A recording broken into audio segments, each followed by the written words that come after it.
Entonces, hola, ¿qué tal? Buenas noches con todos. Bueno, la mayoría de ustedes ya me conoce. Mi nombre es Alexis Vallejos, con los que no me presento. Yo actualmente ya llevo con 6 años en la docencia de pregrado, instruyéndolos en cursos de clínicas, ¿no? También enseño algunos de básicas, pero sobre todo más me fascina la clínica. Y justamente estos años de experiencia me da la oportunidad de poder hacer estas charlas y poder aconsejarles cómo pueden aprender correctamente los cursos, ¿ok? ¿Qué tips por ahí, qué consejos, cuál libro es mejor que otro? Y eso no sale solo de lo que yo crea, sino yo siempre al final de los cursos hago encuestas estadísticas, comparo, ¿no? Entre resultados y de ahí va saliendo toda esta información, ¿no? También nosotros actualmente estamos en el hospital, ¿no?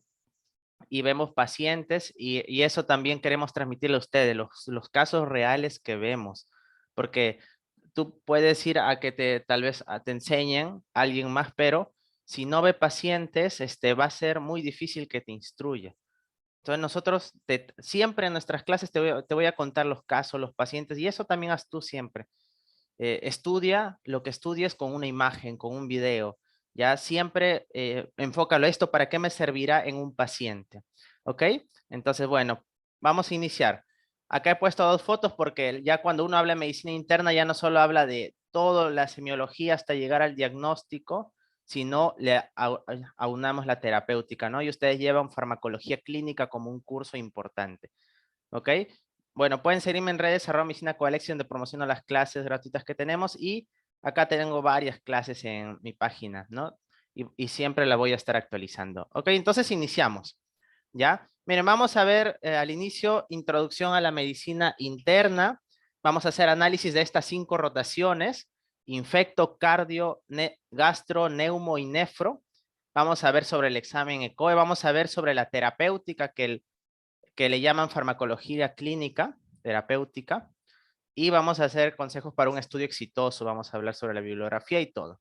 ¿Ok? Entonces empezamos con, ¿qué es la medicina interna? Miren chicos, ustedes en este curso que pasan, en primer lugar, para su universidad, hay dos filtros, ¿ya? Uno siempre que entra a una universidad tiene que saber cuáles son los filtros.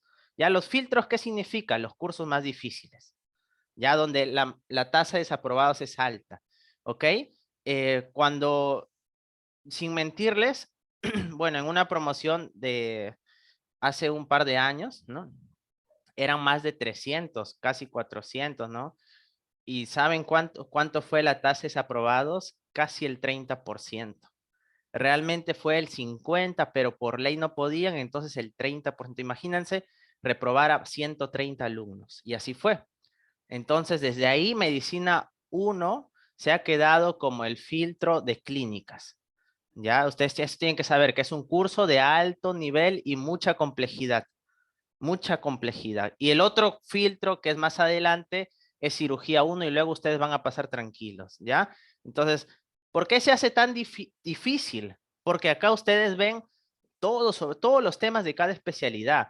Les dicta acá en cardiología un cardiólogo, varios cardiólogos, ¿no? En infectología, los infectólogos, y cada doctor es muy hábil, ¿no? Acá neumólogos, acá nefrólogos y aquí gastroenterólogos. Entonces son 5 especialidades, ¿no? Pero ustedes tienen que saber que hay un médico que domina todas esas especialidades, se llama el médico internista, ¿no? O sea, Alexis, pero yo me voy a volver cardiólogo en esta rotación, nefrólogo, no. Tú prácticamente te vas a volver un médico internista porque tú vas a tener que dominar las 5 especialidades, ¿ya? Cuando ustedes ya vayan más adelante se van a dar cuenta que la medicina se divide en dos grandes grupos. Cuando tú ya vas a hacer, cuando seas doctor y vas a elegir tu especialidad, vas a saber que la medicina se divide entre los clínicos y los cirujanos, ¿no? Las especialidades quirúrgicas operan, ¿ya? Y también ven pacientes, pero los clínicos son los que tienen que ver más con el razonamiento, ¿no? Con el razonamiento. Y justamente acá tú vas a entrenar eso, tu mente al razonamiento. Ya vas a tener que razonar bastante. Y eso, créeme que si aprendes cómo razonar en casos clínicos, cuando veas tu paciente, vas a llegar rápido al diagnóstico. Ya vas a llegar rápido al diagnóstico. Entonces, Esto es importante, ¿no? William Osler, que es el padre del examen físico de la semiología, él pasaba horas mirando a sus pacientes y en su mente no es que estaba pensando en otras cosas, sino en cuál sería el diagnóstico, ¿ya? ¿Saben qué es lo más importante, chicos, que ustedes tienen que entrenar? El diagnóstico diferencial. Por ejemplo, en neumología, ¿ya? Por ejemplo, en neumología, ¿cómo diferencio una neumonía bacteriana de una neumonía micótica, de, por ejemplo, una influenza, de, por ejemplo, COVID, ¿no? Y miren este gran diagnóstico diferencial que tú lo tienes que hacer al pie de tu cama. No es que tú vayas y pidas, prueba de laboratorio para todo. No. Tú en este curso tienes que aprender a razonar mucho entre todas las posibles hipótesis, ¿ya? Y eso va a ser importante acá. Si tú aprendes a razonar bien, el diagnóstico diferencial es lo más importante. Eso es lo más importante. Escúchame, el tratamiento está escrito en todas las guías. Ya tú entras la guía de asma, está el tratamiento, de la A a la Z que tienes que hacer. Pero no está escrito cómo llegaste al diagnóstico que fue asma, no fue EPOC, no fue fibrosis pulmonar. Y acá yo les voy a recomendar un libro, ¿ya? Que está escrito por Lazo, que se llama El diagnóstico diferencial en medicina interna. Diagnóstico diferencial es el primer libro que les recomiendo, Diagnóstico diferencial en medicina interna, y les voy a pasar, ya no se preocupen, en PDF, pero si lo quieren tener en físico también es bueno. Ya, siempre que ustedes les van a poner casos clínicos, bastante, todo va a ser casos clínicos, y si van al hospital también va a ser casos clínicos reales. Siempre acuérdate, plantéame 5 hipótesis diferenciales. Acostúmbrate a eso, ¿ya? Por ejemplo, les pongo algo, chicos. Tos crónica, ¿ya? Tos crónica. Yo voy a plantear 2 hipótesis y a ver, ustedes me ayudan con el resto. Asma, EPOC. ¿Qué más podría darnos tos crónica? Vamos a hacer el ejercicio de las 5 hipótesis diferenciales. Y por favor, sería excelente que puedan escribir por el chat eso para que la charla sea dinámica y poder quedarnos, ¿no? Por ejemplo, me dicen COVID, ¿no? Tendría que ser síndrome post-COVID, ¿no? Porque el COVID no cronifica, no, los síntomas son los primeros 3 a 5 días y luego ya empieza a caer, ¿no? A menos a los pacientes que quedan con síndrome post-COVID que quedan meses, ¿ah? Puede quedar de 3 a 6 meses la tos del COVID, por si acaso, chicos, ¿ya? La fiebre en el COVID, también les voy a dar algunos datos, la fiebre en el COVID también puede durar hasta 15 días, ojo. Pero si la fiebre en el COVID pasa del 5.º día, tienes que descartar que no tenga una infección, una amigdalitis bacteriana, una neumonía, algo que sea sobreinfectado, ¿ya? Al 5.º día. Sobre todo si son fiebres altas. Entonces, el síndrome post-COVID podría ser, está bien, post-COVID. Una neumonía. Las neumonías generalmente son agudas, ¿no? Neumonía crónica casi no hay. Lo que sí hay es tuberculosis. En tos crónica en el Perú, tienes que pensar asma, EPOC, tuberculosis. Podría ser síndrome post-COVID. EPOC ya lo pusimos. ¿Qué más podría ser? ¿Qué más podría darle el paciente que tos crónica? Entonces, ese es el ejercicio que yo quiero que hagas. Yo al inicio, cuando empecé, planteaba 3 hipótesis, luego 4, luego 5. Ahora puedo plantear 8. Porque créanme que en la vida real, en la pregunta del examen, tal vez el más frecuente es, en la vida real, los casos, las cosas menos frecuentes son el diagnóstico. Y si tú no lo pensaste, ese paciente se complicó hasta que tú te diste cuenta. Yo les cuento un caso, miren chicos.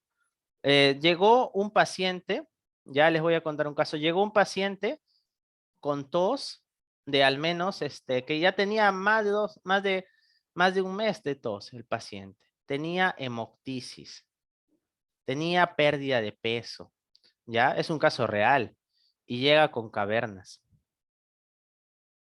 Entonces, todos dijeron TB, pues, ¿no? Tuberculosis. Le hacen BK negativo, o sea, vaciloscopía de esputo, ¿no? ¿Descarto tuberculosis si mi vaciloscopía de esputo es negativa o no?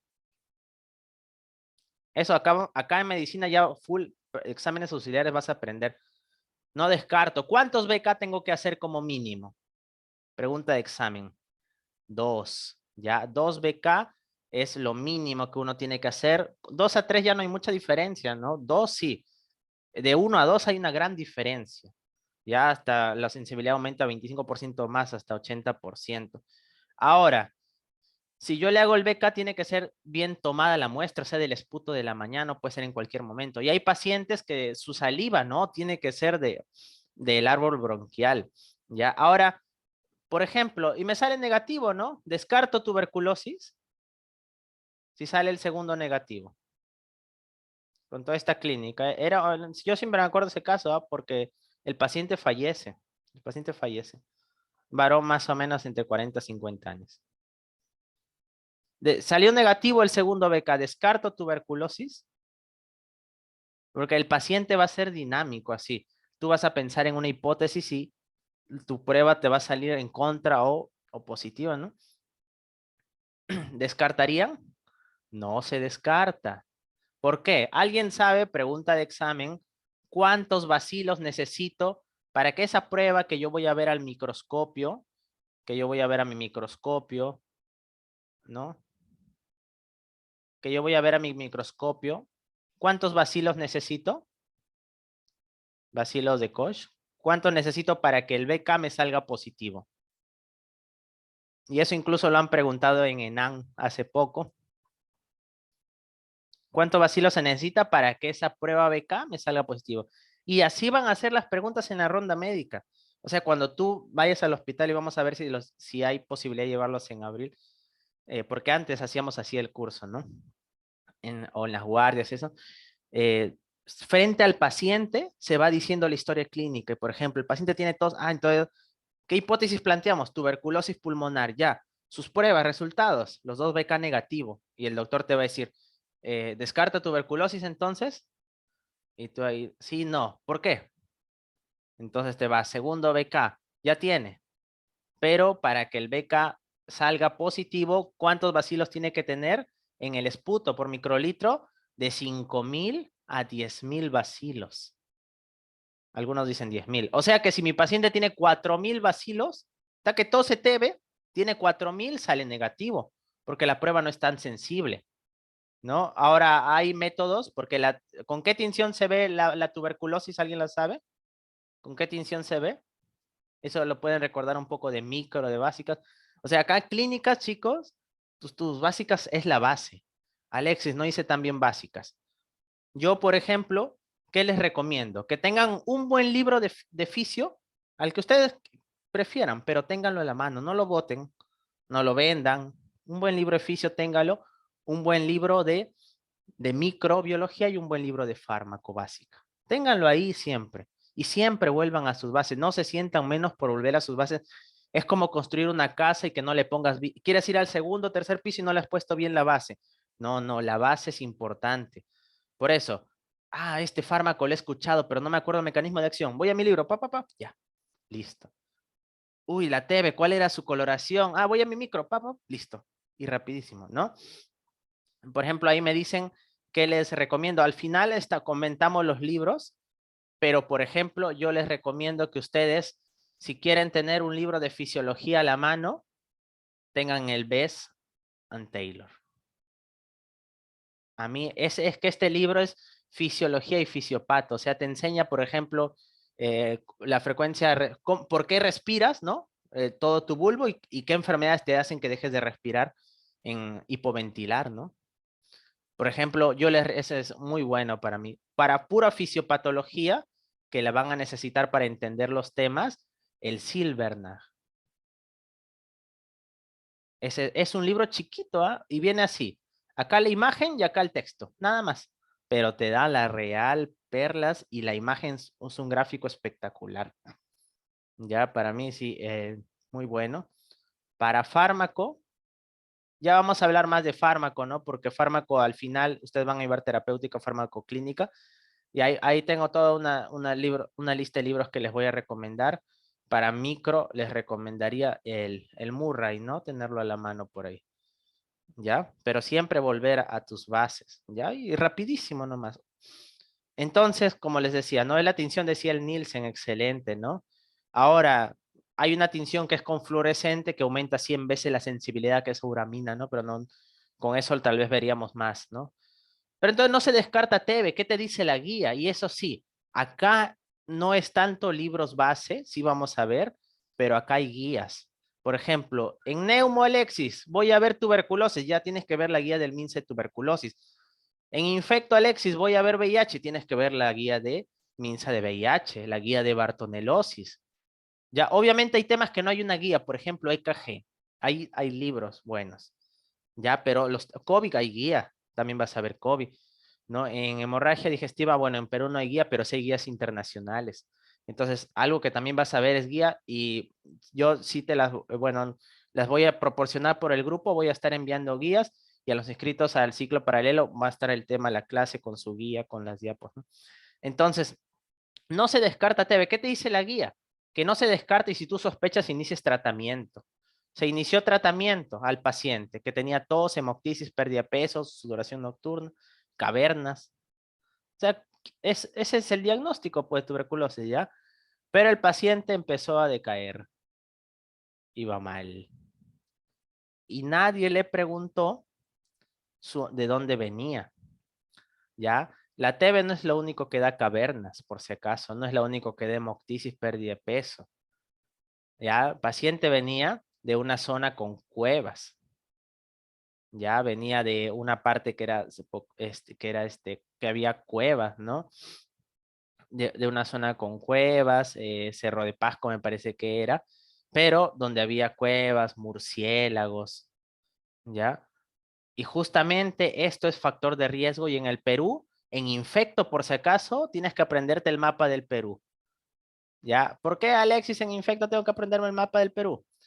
Porque te van a decir, y también en las preguntas de examen, te van a decir, el paciente viene de Arequipa, y te dan una clínica. Solo porque viene de Arequipa, tú tienes que pensar que tiene Chagas, ¿no? Porque el Chagas es endémico ahí.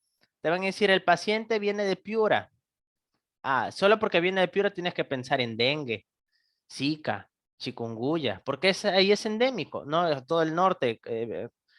Viene de ceja de selva, te pueden decir, ¿no? Yo, por ejemplo, una vez un paciente me dijo que venía de Cajamarca, ¿no? Y tenía fiebre y una anemia severa,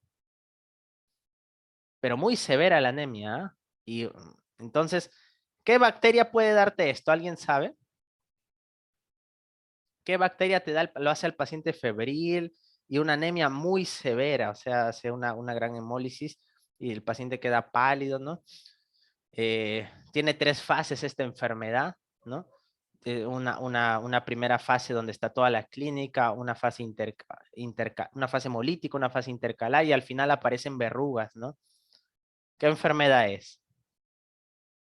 Y que incluso el Día de la Medicina es por eso en el Perú, ¿no? Por esta enfermedad. Que un doctor decía, ¿no? Pasé la universidad aprendiendo tantas cosas y 5 minutos me enseñaron esa enfermedad. Y al final en todo mi serum vi puro de eso. Claro, la bartonelosis, la fiebre de la orolla. La bartonelosis, por ejemplo, esto cierra sobre todo en Huaraz. Ah, viene de Huaraz. La Sierra de la Libertad también. Huaraz, Cajamarca, fiebre de la orolla. O sea, bartonelosis, ¿no? Y ahí vas a iniciar tu tratamiento antibiótico. ¿Qué puedo usar ahí? Etcétera, ¿no? Por ejemplo, usamos cloranfenicol, es uno de los esquemas que está en la norma. Ahora, ¿qué me faltó ahí preguntar, no? Y justamente antes de iniciar tratamiento, le pregunté a la paciente, ¿qué parte de Cajamarca? Porque Cajamarca no es todo sierra, pero no sé por qué se me ocurrió preguntarle. Y me dijo una parte donde había bastantes frutos, era la parte final de Cajamarca, era ceja de selva. Ahí no está, pues, Bartonella. ¿Quién está en la selva que puede hacerte lo mismo? Fiebre, sobre todo cada 2, cada 3 días, pero la mayoría de veces es todos los días porque se meten varios parásitos, ¿no? Y te da anemia severa, ictericia, ¿no? Es similar, solo que en lugar de ser en la sierra, es en la selva, ¿no? Y en lugar de ser bacteria, es parásito. ¿Quién es? También te da una anemia fiebre, ictericia, anemia severa. Generalmente es cada 2, cada 3 días, pero si están inoculados muchas veces es todos los días, pues. Malaria, claro, el paludismo. Y el paciente tenía malaria. Esa fue, se hizo la gota gruesa, se confirmó viniendo así. Entonces, por eso yo te digo que infecto tienes que aprender eso. Y eso pasó con nuestro paciente, ¿no? Venía a una zona con cuevas. Y lo que tuvo realmente fue un hongo. No fue aspergilos. Aspergilos no habita tanto en cuevas. El que es de full cuevas es histoplasma. Histoplasmosis te da un cuadro igualito a TB, que si no es con cavernas es miliar, como si fuera la TB miliar. Y eso fue cuando ya se trató, se dio la terapia, se diagnosticó, porque el diagnóstico no es tan fácil. Fue tarde y el paciente falleció. Y todo yo siempre les voy a decir esto, la historia clínica es lo más importante, ¿no? Yo me enteré del caso realmente, ¿no? Pero si se hubiera preguntado dónde estuvo los últimos meses, porque vivía ahí en Costa, pero ¿dónde estuvo? Se hubiera tal vez salvado al paciente, ¿no? Entonces, eso es lo que tu razonamiento tiene que llevarte. O sea, es un proceso de razonamiento. En unos ejemplos yo te estoy mostrando cómo tienes que razonar, ¿ya? Listo. Entonces, la diferencia con semiología, ¿cuál va a ser acá? Que vas a ver tratamiento. Ya a veces en la universidad te pasan ciclos sin tratamiento y eso te hace mucho daño, ¿no? Por ejemplo, en mi universidad generalmente enseñan tratamiento en cuarto año y el problema es que te olvidas. Por favor, no hagas eso, no te olvides el tratamiento. Cualquier fármaco que leas, busca su mecanismo de acción, para qué se usa, su dosis, ¿ya? Algo decirte en farmacoclínica que vas a iniciar. Miren, el mejor fármaco nunca es el último, sino el anterior. Ya, eso es una frase que yo quiero que tú te lleves para tu práctica. El mejor fármaco nunca es el último. O sea, te pueden decir que ha salido la última pastilla para el COVID y en COVID se ha ejemplificado demasiado. O sea, decían algo nuevo para COVID y todo el mundo lo daba y al final aumentaba la mortalidad. ¿Ustedes saben que los antibióticos aumentan la mortalidad en COVID? ¿Saben por qué? Por eso no se usan antibióticos, ¿ya? Y puede que un médico de confianza, el médico que te vea, te recete, no tomes antibióticos, a menos a que tengas una infección concomitante, que tengas una faringitis, que sí pasa, bacteriana, que estés ya haciendo una neumonía bacteriana, tengas una ITU, una fiebre tifoidea, pero si no, aumenta la mortalidad. ¿Por qué? Porque los antibióticos alteran tu flora de tu pulmón, alteran la flora de la vía respiratoria. Esa flora desinflama. Entonces tú al darle antibiótico alteras todo eso y empieza a inflamarse. Se altera la flora. Ya, ponte que hagas un cuadro moderado y vas al hospital. En el hospital, los pacientes con COVID, ¿alguien sabe qué porcentaje del paciente con COVID común se sobreinfecta con bacteria? COVID es un tema que vamos a ver durante el ciclo, por si acaso, y le van a preguntar. ¿Alguien sabe qué porcentaje de pacientes se sobreinfecta con bacterias en COVID? El paciente común, no te digo el que esté en UCI ni el que... ¿Qué porcentaje se sobreinfecta con una bacteria? 8%, 6 a 8% se sobreinfecta. Entonces, solo ese 8%, 8 de cada 100 necesita antibiótico, el resto no. ¿Ya? ¿Por qué? ¿Qué ocurre? Si tú alteras tu flora, te puedes inflamar más, ya eso te aumenta la mortalidad. Y lo otro, que si tú llegas al hospital, muchos pacientes con COVID llegan al hospital, ¿ya? Y solo necesitan un poco de oxígeno, pero este oxígeno tiene que ser precoz. Siempre que la saturación sea menor igual a ¿cuánto le colocamos oxígeno a los pacientes? No, menor igual a 93%, ¿ya? Eso está en las guías. Ya la vamos a comentar. En la guía de Perú, la guía YEXI, en diciembre, es muy buena y de esa vamos a conversar. Entonces, allí. Pero el problema es que el hospital, si tienes 20% de probabilidad de infectarte, por eso no te olvides infecciones intrahospitalarias. Y si tú ya tomaste antibiótico, la bacteria con la que te infectes va a ser sensible a este antibiótico o va a ser resistente. ¿Qué opinas? Porque tú ya has tomado antibiótico. Y esto hace que tú ya no te infectes con cualquier cosita. Te vas a infectar con algo resistente, con los monstruos del hospital. Otro le tenemos miedo a esas bacterias. Chicos, ya nació la E. coli, que es resistente a todo.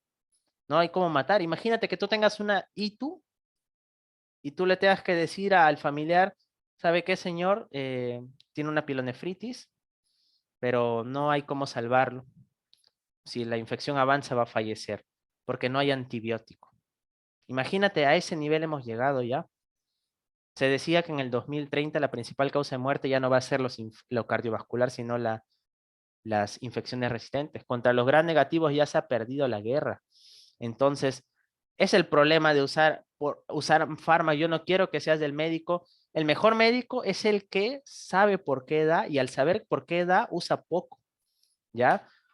Tú vas a ver muchos profesionales de salud que piden pruebas, ya piden de todo porque no saben para qué y piensan que lo que salga, no, no, no es así. Tú tienes que distinguirte, saber qué pedir exactito. Eso es, cuando tú logres ese nivel, estás preciso, ¿ya? Y eso es lo que buscamos. Entonces, el antibiótico dar lo hace resistente y acá te agarra una pseudomona, te agarra un sarm, te agarra una acinetobacter y ya nadie te salva. O sea, ese es el problema. Ya, ese es el problema realmente. Eh, por ejemplo, ¿qué otras cosas han usado, no? ¿Se puede dar en COVID omeprazol o no? ¿Se debe? Le arde el estómago por tanto analgésico que está tomando. Omeprazol, tampoco. 2.3 veces aumenta la mortalidad. Ya usa una ranitidina, usa una milanta, ¿no? Pero no uses omeprazol, no uses antibiótico. ¿Ya? El oxígeno tiene que ser en ese momento, no, no, o sea, lo más mortalidad así tú llegas tarde, ¿ok? Entonces hay varios tics que ahí vamos a conversar, pero nunca olvides que el mejor fármaco nunca es el último, sino el anterior. ¿Qué significa esto? El fármaco, el viejito, que ya no le quieres dar bola, es el que tiene más estudios. Como ha estado ya más tiempo contigo, tiene más estudios. Y tú ya sabes, ya lo han usado tantas personas que ya se sabe todo el fármaco. El nuevo recién están experimentando, eso es la verdad. ¿Ya? Entonces, acá en la terapia, está bien que tú llegues al diagnóstico y llegamos toda la filosofía, pero va a haber al final el paciente, ¿por qué llega a tu consultorio? ¿No? El paciente llega para que tú lo sanes, para que tú lo cures. Y eso, mm, eso te lo va a dar la terapia. Por eso te digo que no lo olvides y acá te lo van a preguntar. Y el curso de farmacología clínica que llevas, mm, te pueden preguntar y tú vas a decir, ah, es sencillo, es aprobable. Chicos, el curso difícil es medicina interna uno con las 5 especialidades. Este curso es altamente difícil. Y yo les digo porque ya voy enseñando varios años esto, ¿ya? Y es muy penoso cuando tienen que otra vez llevarlo. Pero mira, farmacología clínica es un protector. ¿Por qué? No porque van a promediarse, sino que acá tú aprendes el tratamiento de las enfermedades que ves acá. Entonces, por eso aprovechalo, ¿ya? Por eso aprovechalo, ¿ya? La farmacoterapia te va a ayudar a ti a solucionar problemas, ¿no? ¿Cuántos pacientes nos han llegado así? Que se han comido alguna galleta que no sabían que tenía maní, un ceviche con mariscos, le has puesto una ampolla, siempre pregunta, ¿usted es alérgico a? ¿Usted es alérgico a? Nunca dejes de dar un tratamiento y no preguntes. Yo he visto alergia hasta la dexametasona, ¿ya? Entonces, esto, ¿no? Por ejemplo, acá tú tienes que salvarle la vida a ese paciente. ¿Qué le darías a este paciente? ¿No? Mira, es un paciente que se ha enronchado, ya no puede respirar, la lengua está hinchada o que está hinchada, ¿no? O sea, es un diagnóstico que lo haces en segundos, es una anafilaxia está haciendo, ¿no? Tendrías que darle adrenalina. ¿Por qué vía le das la adrenalina? Ya tienes el fármaco, mira, pero tienes que aprender por qué vía le doy. Endovenosa, intramuscular, subcutánea. La de elección es intramuscular en la anafilaxia. Puede usarse endovenosa y subcutánea, sí, pero el problema es que la intravenosa, y eso va al otro problema, ¿no? Que todo fármaco es un arma. Es otra frase que quiero que te lleves a tu casa. Todo fármaco es un arma. Así como tú puedes salvar a un paciente, puedes matar a un paciente con un fármaco, ¿ya? O hacerle una reacción adversa. Hay reacciones adversas que tú no lo vas a controlar, se llaman las reacciones idiosincráticas, que, bueno, todo clínico que tiene años de experiencia se le ha muerto mínimo un paciente por eso, ¿ya? Eso es porque genéticamente estás predispuesto, pero hay otras en las cuales de un fármaco lo que no debes olvidarte, y es la famosa frase primum non nocere, o sea, primero no hacer daño, son las contraindicaciones. Nunca te olvides esto. Todo fármaco que estudies, ¿para qué está contraindicado, no? Contraindicaciones, ¿ya? Por ejemplo, ¿no? A una gestante uno no le debe dar una gran cantidad de fármacos y vas a ver que muchos se equivocan. Uno no le puede dar a una gestante ciprofloxacino, la quinolona, porque al feto le destruye los cartílagos. Uno no le puede dar a la gestante aminoglucósidos, amicacina, gentamicina, porque al feto le destruye la audición, le puede hacer falla renal, ¿no? Entonces, uno no le puede dar a un recién nacido, por ejemplo, sulfas, el Bactrim, porque va a ser anemia hemolítica, ¿no? Uno, un asmático, idealmente no debería usar AINES o beta bloqueadores porque va a aumentar la broncoconstricción. Claro, el Bactrim, ¿alguien sabe el Bactrim era su fórmula, su nombre comercial, pero ¿alguien sabe cuál es el compuesto? ¿Ya? Es sulfametoxazol con trimetoprim. Exacto, trimetoprim, sulfametoxazol. ¿Y por qué no va a desaparecer? Porque hay mucha resistencia, ¿no? Porque hay una infección en los pacientes con SIDA, a los cuales este es el tratamiento de elección y por eso no va a desaparecer, ¿no? ¿Alguien sabe? Y SIDA es un tema grande que vamos a ver realmente. VIH primero y luego todas las complicaciones de SIDA, el toxoplasma, neumocistis, criptococo, histoplasma, sarcoma de Kaposi, citomegalovirus retinitis, leucoencefalopatía multifocal progresiva, etcétera, ¿no? ¿Alguien sabe el trimetoprim sulfametoxazol, o sea, el Bactrim? Junto se llama cotrimoxazol, por si acaso, ¿no? ¿Para qué infección del paciente con SIDA se da? Se da para la causa más frecuente de neumonía en los pacientes con SIDA. ¿Alguien sabe cuál es la causa más frecuente de neumonía en el paciente con SIDA?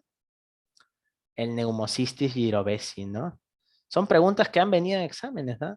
Yo me dedico a esto, pues por eso justamente yo lo que te hablo son preguntas. Y así siempre enfocamos las clases. Y también para toxoplasma. La causa más frecuente de que el SIDA haga neumonía, Pneumocystis jirovecii. La causa más frecuente de que el paciente con SIDA convulsione o haga déficit focal, toxoplasmosis, ¿no? Y por eso es el tratamiento de elección. Entonces no va a desaparecer mientras estén estas infecciones, ¿no? Entonces la farmacología es importante, no hacer daño. Recuerda que es un arma, te va a salvar. Si tú no le das adrenalina intramuscular acá 0,3 a 0,5 por kilo, entonces el paciente va a morir, ¿ah? Se muere, ¿no? Y va a haber pacientes que no vas a poder curar, por ejemplo, pacientes con insuficiencia cardíaca. Esto no lo curas a menos a que hagas un trasplante, pero le vas a dar calidad de vida. Puedes disminuirle los edemas, la fatiga, ¿no? La cianosis, ¿ok? Aumentarle su esperanza de vida, etcétera, ¿ya? Y realmente le debemos mucho a la farmacología porque antes, imagínate esta herida, ¿qué hacías antes de 1928 donde Alexander Fleming descubre la penicilina? Lo podías unir, ¿no? Pero una celulitis y moría el paciente. Los antibióticos han aumentado más de 30 años la esperanza de vida. O sea, antes uno vivía hasta los 50 y eras viejo, ¿no? 50 y ahora ya no, es 80 y sigues aumentando, ¿no?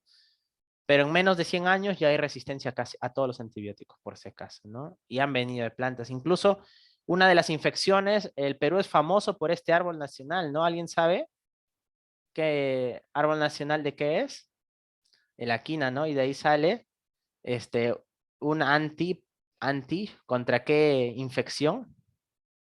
Paludismo. Claro, contra el paludismo, excelente, ¿no?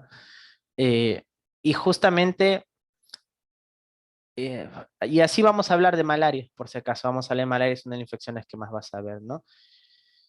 Y esto era lo que, miren, hace tiempo el maestro William Osler decía, ¿no? La humanidad tiene tres grandes enemigas, la fiebre, la hambruna y la guerra.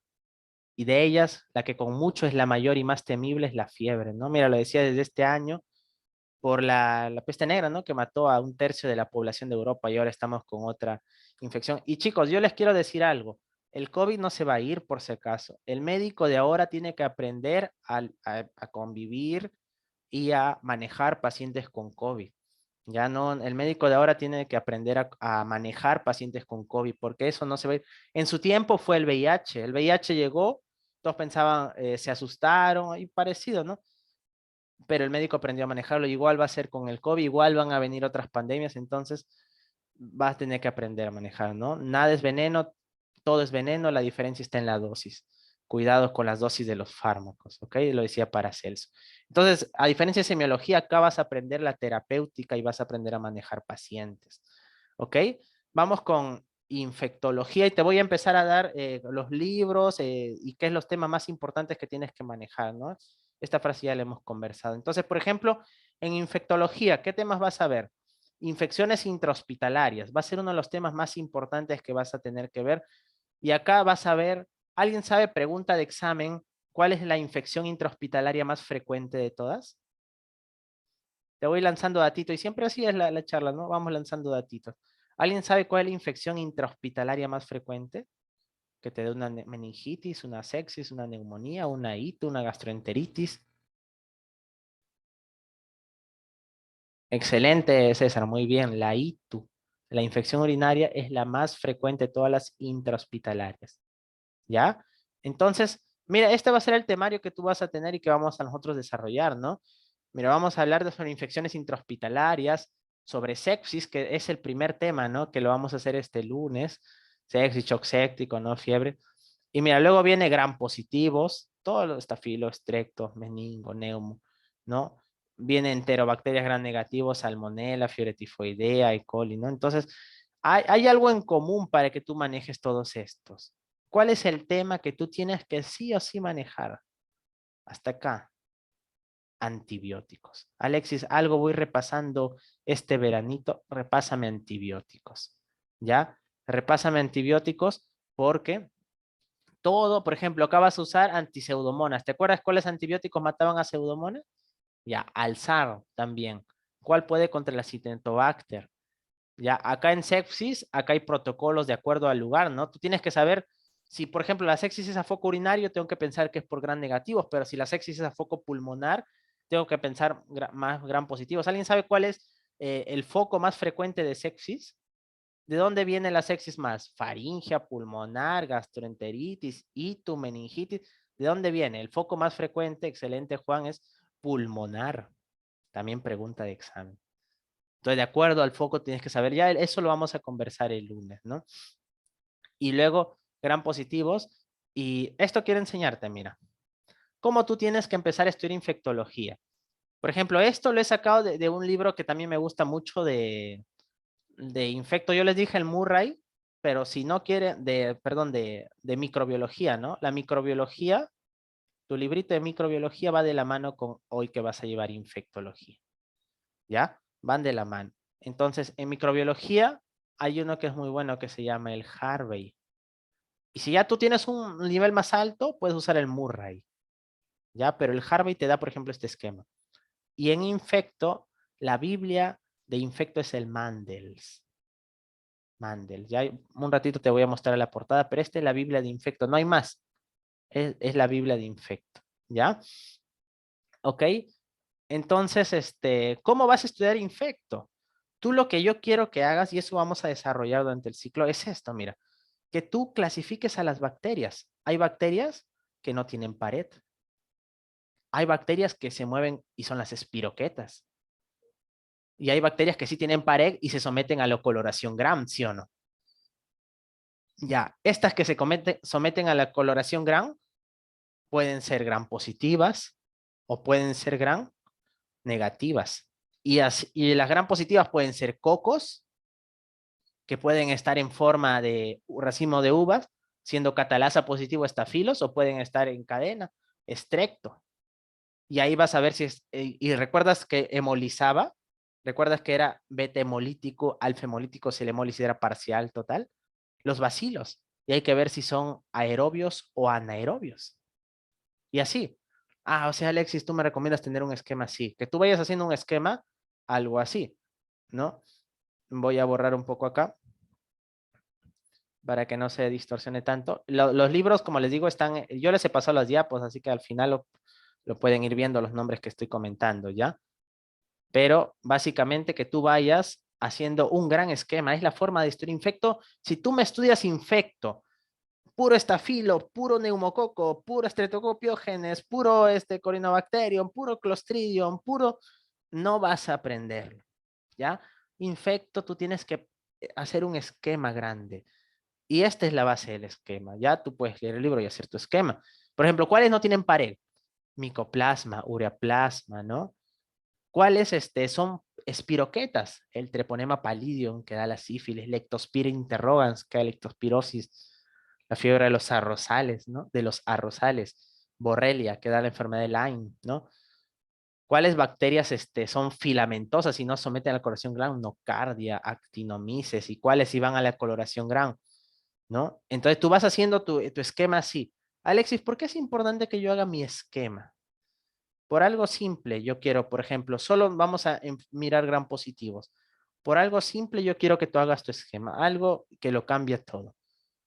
Que tú sepas de los Gram positivos quiénes son estafilo, estrepto, ¿no? Cuáles son bacilos y cuáles son anaerobios, cambia mucho. O sea, Alexis, pero ¿esto de qué me ayuda? Escúchame. Hay antibióticos que solo matan anaerobios. O sea, son pocos. Tú le das cualquier antibiótico a un anaerobio, se hace cosquilla, se ríe. O sea, por ejemplo, un anaerobio, por ejemplo, alguien sabe si me da, por ejemplo, si se reviente el apéndice, no, una apendicitis, por ejemplo, el 10% de las personas van a tener apendicitis, o sea, si somos 50 y algo acá. De nosotros, 5 vamos a hacer apendicitis, espero que yo no, pero esa es la estadística y es entre los 20 a 30 años, por si acaso, ¿no? Lo más frecuente, ¿no? 10 a 30, de 20 a 30, algo así. Entonces, cuando da apendicitis se revienta, se salen las bacterias del intestino. ¿Y qué bacterias se salen? Gram negativos y anaerobios. Y esa es la pregunta del examen. Si hay una infección en tu peritoneo, ¿cómo se llama? Peritonitis. ¿Cuál es el anaerobio que da más frecuente? Más frecuente da peritonitis. ¿Alguien lo sabe? Y en básicas ha venido como la bacteria más frecuente de todo el colon. Pero en clínicas ha venido como la bacteria que más da peritonitis, ¿no? El anaerobio que más da peritonitis. ¿Alguien lo conoce? ¿Es él? La bacteria que más da peritonitis. Ahí por ahí está, muy bien, Stanley, muy bien. El bacteroides, excelente, bacteroides. Muy bien, César, fragilis. Esa es la bacteria más frecuente del colon y la que más da peritonitis. Y del gran negativo, quien se sale es E. coli. Y eso da por todo tu cavidad abdominal. Entonces, yo le puedo dar a bacteroides, Alexis, yo le voy a meter una penicilina, se ríe bacteroides. Ah, no, me voy más fuerte, mejor le meto una moxi, se ríe. No, entonces, esto está bravo. Ya, le meto una ceftriaxona, se ríe. Le meto vancomicina, se ríe. Entonces, los anaerobios se ríen de la mayoría de antibióticos. Tú tienes que saber qué antibióticos matan anaerobios, ¿no? Por ejemplo, metronidazol. Por ejemplo, hay muy bien la cefamicina donde está cefoxitina, cefotetán, la clindamicina, ¿no? Los carbapenem también cubren.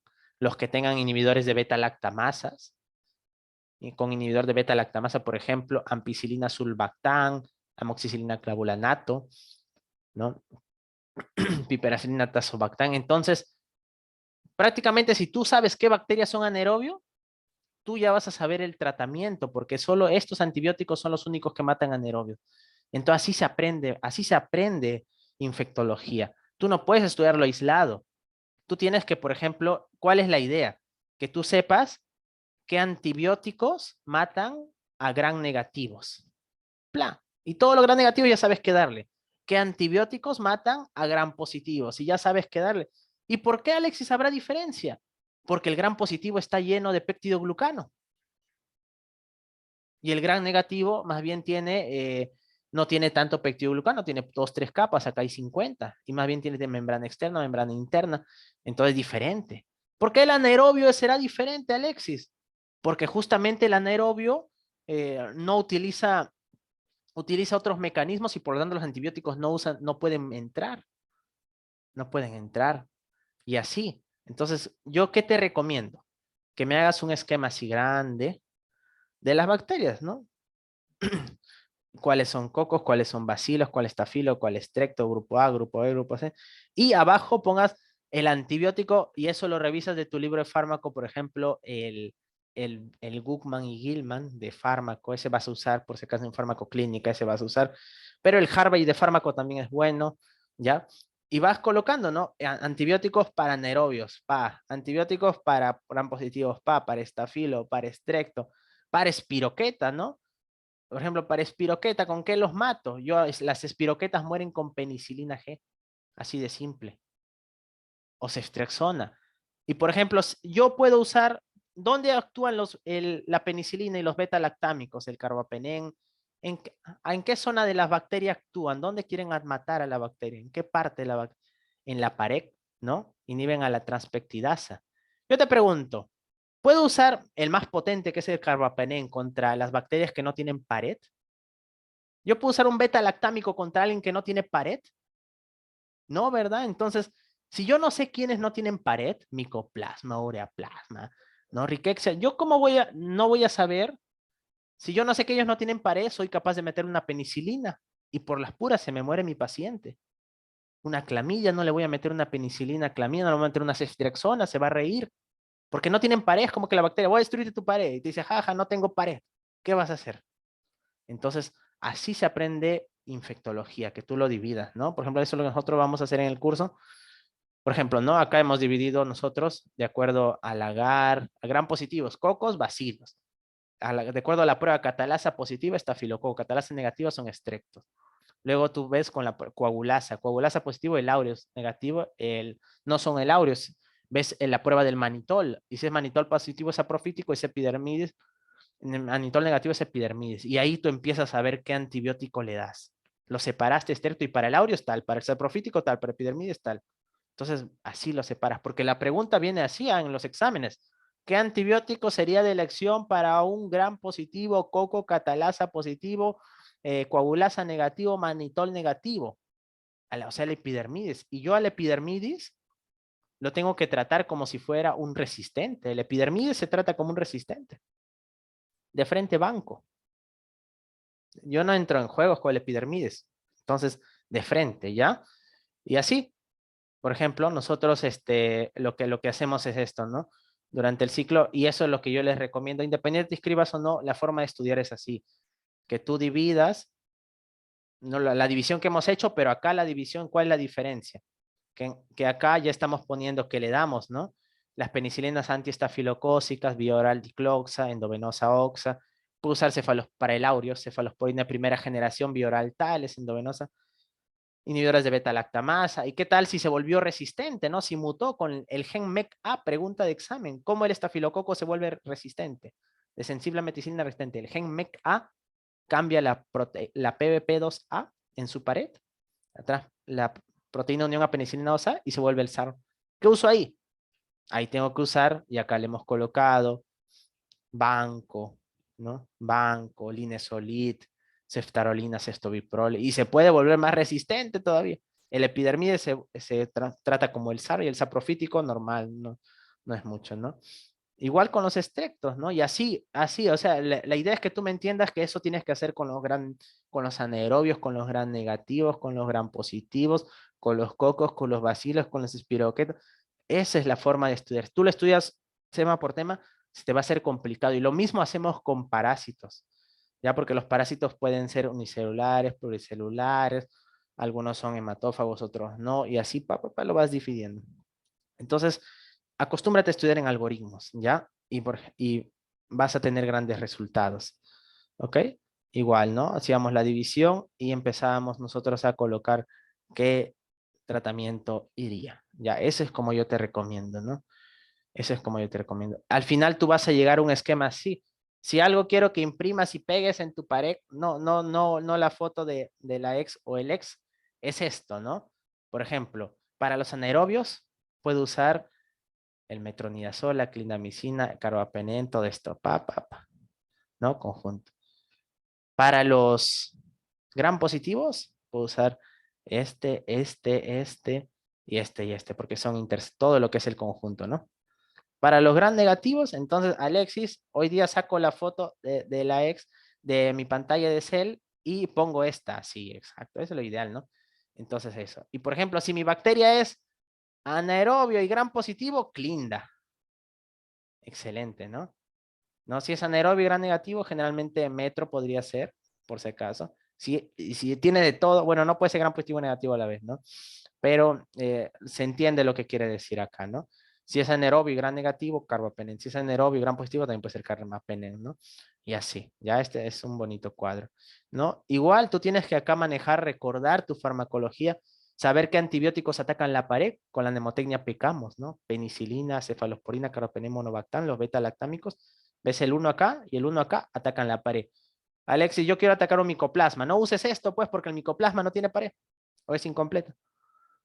Yo quiero atacar los ribosomas. Si yo le ataco el ribosoma, solo la paralizo, la bacteria no la mato, la paralizo. Entonces, ¿cuáles atacan ribosomas? Cloranfenicol, clima, te amo, ¿no? Te amo su veranito, clima, te amo. Cloranfenicol, incosamiel, inosalim, macrólidos, traciclina, aminoglucósido. Hay uno de estos que sí mata a la bacteria, sí es bactericida. ¿Alguien sabe cuál de los que ataca ribosoma es bactericida?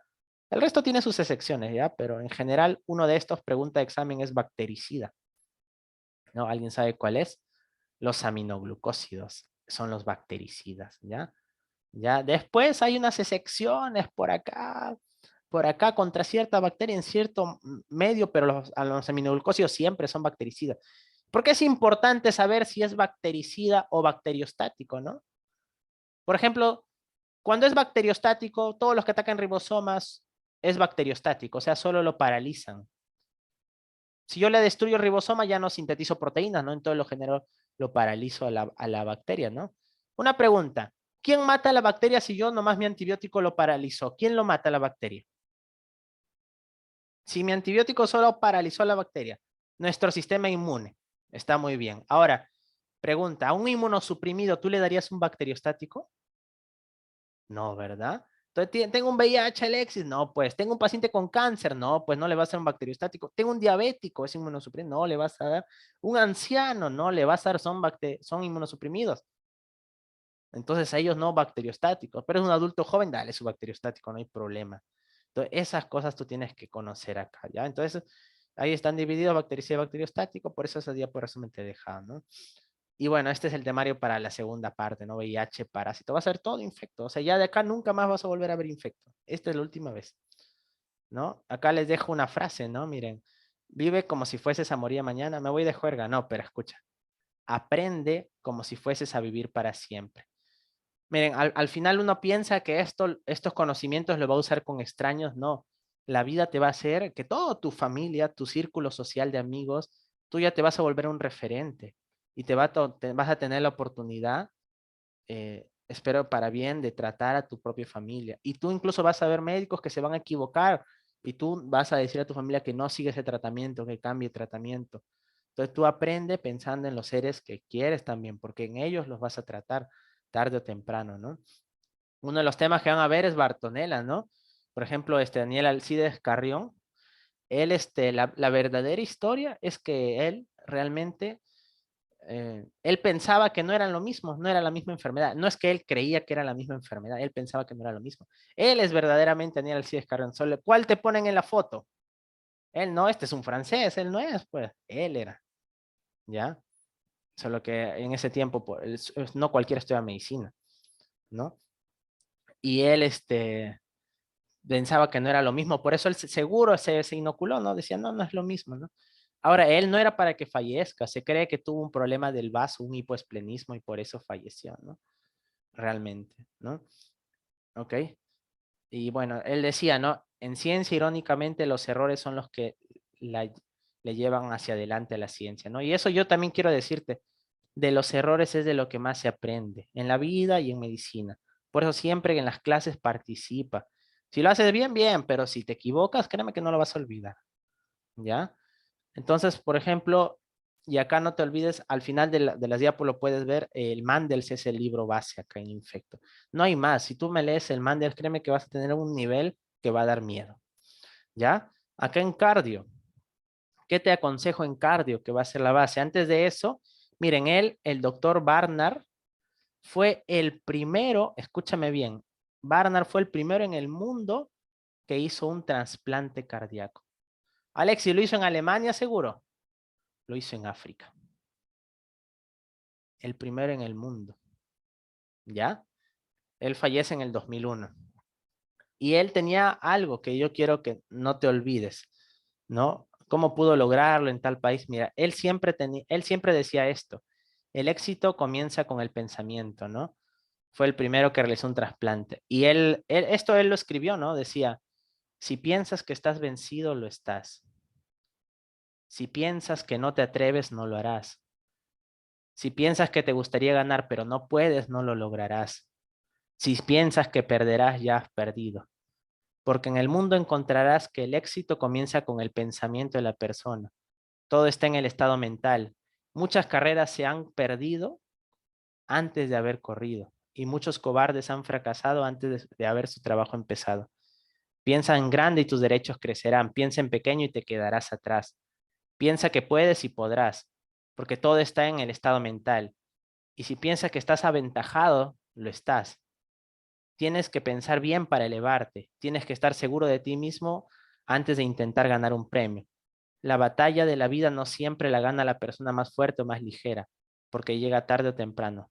La persona que gana es la que cree poder hacerlo, ¿no?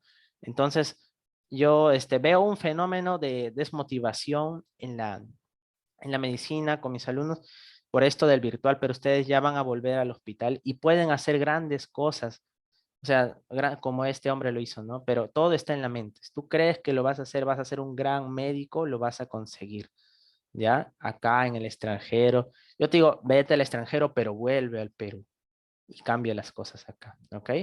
Él fue el primero que hizo el trasplante cardíaco, ¿no? Entonces, mira qué temas vas a ver acá en cardio. En cardio lo que más vas a ver es, bueno, síndrome metabólico, aterosclerosis, pero este es el puente para ver infarto, insuficiencia cardíaca, hipertrofias, la hipertensión arterial, emergencias, arritmias, EKG, arritmias 1, arritmias 2. Entonces, ¿cuál es el tema en común que te permite diagnosticar casi todos? EKG. EKG te van a preguntar para infarto, para hipertrofias, para, bueno, como EKG, para arritmia, casi todo, ¿ya? Incluso la hipertensión puede dar hipertrofias, ¿no? Entonces, ¿qué quiero decirte acá? Miren, en el hospital, el 1% de personas sabe leer EKG y nunca te van a enseñar en adelante a leer EKG y supuestamente ya te han enseñado en fisio, ¿ya? Alex no lo aprendió, yo sé que no lo aprendió porque nadie lo aprende ahí y nadie más te lo va a enseñar en adelante, así que tienes una última oportunidad que da la vida que es en cardiología de aprender EKG, así que no lo desperdicies, porque en tu examen ECOE o el práctico, ¿cuál es lo difícil que viene un EKG grande? Viene así. Mujer de 80 años había sufrido previamente unos episodios de mareo, se cayó y se fracturó la cadera. Se vio que tenía pulso lento y se hizo un EKG. Los cirujanos desean operarla, pero el anestesista no está tranquilo.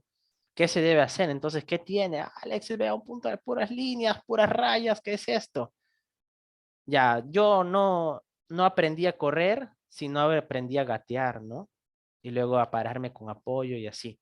Entonces, el aprender EKG no es de una noche para otra, es un proceso, ¿no? Y se va viendo, es todo un curso. Yo, por ejemplo, tengo un curso grabado de casi 15 videos de EKG, donde no repito casi nada, pero es un proceso, ¿no? Desde lo básico a lo patológico. Y eso vamos a hacer durante el ciclo. Los casos clínicos te van a venir así para tu ECOE. Y lo malo es que en el ECOE tienes menos de 2 minutos para responder 5 preguntas y hasta tratamiento tienes que llegar. Y es el problema, la velocidad, ¿no? Entonces nosotros analizamos siempre, ¿no? De lo que era así, empezamos en un EKG, primero hay que ver si está bien tomado con esto, la marca de derivación, luego hay que ver si es el ritmo sinusal o no, y eso, para ver el ritmo sinusal tienes que ver la onda P, si es dónde es positiva, dónde es negativa, dónde es isobifásica, si los RR son regulares. Concluíamos que no era un ritmo sinusal por lo que señalábamos acá. Sacábamos la frecuencia de este ritmo no sinusal y nos salía 120. Era una taquicardia, ¿no? No sinusal. Y veíamos los posibles diagnósticos llegando a que había una completa disociación. Mira, la onda P, onda P, onda P, onda P, onda P. Los azules son onda P y los verdes son QRS. El azul, o la onda P significa aurícula y el QRS ventrículo. ¿Será normal que la aurícula haya tantas contracciones auriculares y solo una el ventrículo? No, ¿verdad? Esto era una disociación auriculo-ventricular de tercer grado, generalmente ocasionado por infartos, ¿no? Y eso es lo que tenía el paciente. Entonces, tú vas el tratamiento del infarto y así vas englobando todo, ¿no? Y eso es lo que nosotros vamos a aprender durante el ciclo. Por ejemplo, te van a poner arritmias.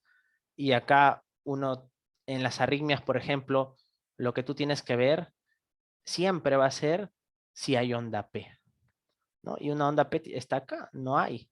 Entonces, si tú no ves onda P y siempre otra perla que tú tienes que ver en las arritmias es la distancia entre los QRS, ¿es la misma o no? Mira, es esta de acá, 1 es igual que esta, no, ¿verdad? Entonces, RR irregular. Cuando tú no veas P, RR irregular y el QRS es estrecho,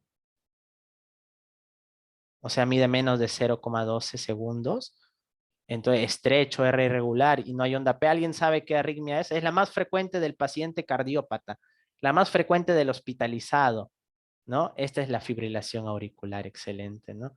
Cuando no hay onda P, los RR no están a la misma distancia, el QRS es estrecho, o sea, menor a 0,12, FA. Y así hay algoritmos, ¿no? Esta es una de las más frecuentes, pero fácil de diagnosticar. El tratamiento es el problema acá. Y así nosotros vamos a revisar las arritmias, ¿ya? Entonces, esta es la parte del temario, ¿no? Fiebre reumática, valvulopatías, trombosis. Esto ya son enfermedades más raras en la segunda unidad, ¿no? Que algunas vamos a hacer. Esto siempre te aconsejaré, ¿no? Tú tienes que, no debes memorizar, tienes que entender por qué se forma una onda P tan alta, por qué está tan baja, por qué el QRS se vuelve ancho, por qué estrecho. O sea, yo siempre te voy a decir, si tú no tienes la fisiopato, de nada sirve. Todo tiene que tener una explicación y eso es lo que diferencia al médico. El vigilante de la puerta sabe que si un paciente llega con su abdomen rígido en tabla, es una apendicitis que se ha reventado. Pero tú sabes por qué hizo la rigidez, ¿no? ¿Cuántas horas probablemente ya lleva para que se reviente? Y tú sabes cómo es el proceso y por lo tanto podrías diagnosticarlo antes que se reviente. Cuando está reventado ya el paciente tiene un mal pronóstico. Entonces tú tienes que entender los procesos, porque la mente es frágil y si tú lo memorizas te vas a olvidar, pero si tú lo entiendes y luego haces técnicas de mnemotecnia, etcétera, te vas a quedar para siempre, lo aplicas a un caso clínico, ¿ya? Aparte que, por ejemplo, puedes estudiar EKG el día 1 y tu examen es en 3 meses, entonces imagínate, recuerda todo. Por eso tienes que entender, ¿ya? Yo te recomiendo este libro para la fisiopata, ¿ya? Siempre pregúntate por qué se produjo esto, ¿ya? Investígalo, o sea, la explicación, ¿no? Y digo, ¿cómo usar esto en mi paciente? Si mi paciente, ¿cómo va a llegar un insuficiente cardíaco? ¿Qué le voy a dar? ¿No?